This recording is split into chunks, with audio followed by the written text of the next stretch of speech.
Bueno, vamos a ver los parámetros de dispersión. Estos parámetros analizan si los datos se encuentran agrupados o están muy dispersos, por eso se llaman parámetros de dispersión.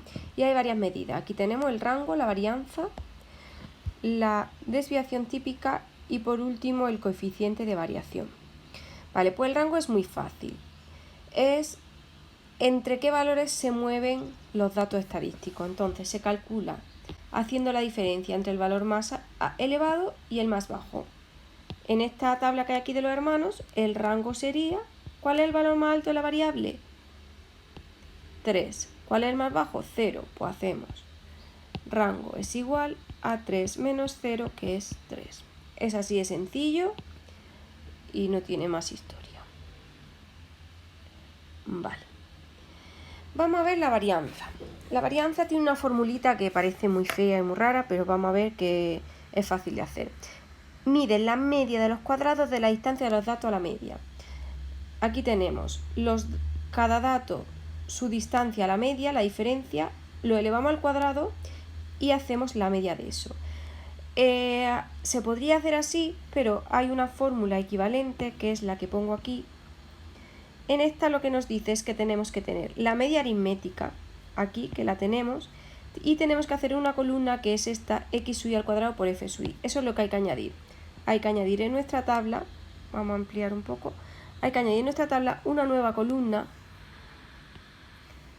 vamos a hacerlo bien, que es x sub i al cuadrado por f sub i. Pues simplemente es hacer lo que nos dice aquí, es esta columna al cuadrado por esta, es decir, 0 por 0 por 2, 0. 1 por 1 por 8, 8. 3 por 3 por 1, 9. Sumamos esa columna, 8 más 9 son 17, y ya tenemos lo que hay que poner aquí en el numerador. Vamos a escribir aquí debajo la varianza. Es la suma de la columna x sub i al cuadrado por f sub i entre n menos la media al cuadrado. Vamos a sustituir en el numerador 17, que es lo que nos ha salido aquí al sumar esta columna. Entre n, el número total de datos, 11, menos la media, que la hicimos en el vídeo de las medidas de centralización, que en este caso es 1, la media al cuadrado, y hacemos esta operación. 17 entre 11 menos 1 al cuadrado. Vamos a verlo.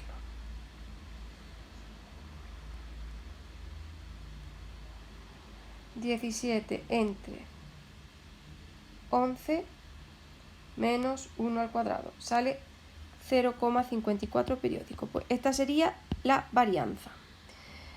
Vamos a ver cómo se haría el otro parámetro, que es la desviación típica. La desviación típica es tan sencillo como hacer la raíz cuadrada de la varianza. Sigma es igual a la raíz cuadrada de 0,54. Hacemos la raíz cuadrada de 0,54 es igual 0,74. Vale, pues esta sería la desviación típica. Y después algunas veces nos va a interesar calcular el coeficiente de variación. El coeficiente de variación es cuando tengamos que comparar entre dos poblaciones cuál es la que está más dispersa. Entonces el coeficiente de variación consistirá en dividir la desviación típica, en este caso 0,74, entre la media, que es 1. En este caso sale 0,74. Si no tenemos otra población para comparar, no podemos decir nada. Tendríamos que tener dos poblaciones, dos tablas, hacer el coeficiente de variación, y entonces el que tuviera un coeficiente de variación más pequeño, los datos estarían más agrupados. Para eso nos sirve el coeficiente de variación. Y con esto pues se termina nuestro tema de estadística. Espero que os haya gustado, a pesar de no haberlo podido hacer de forma presencial.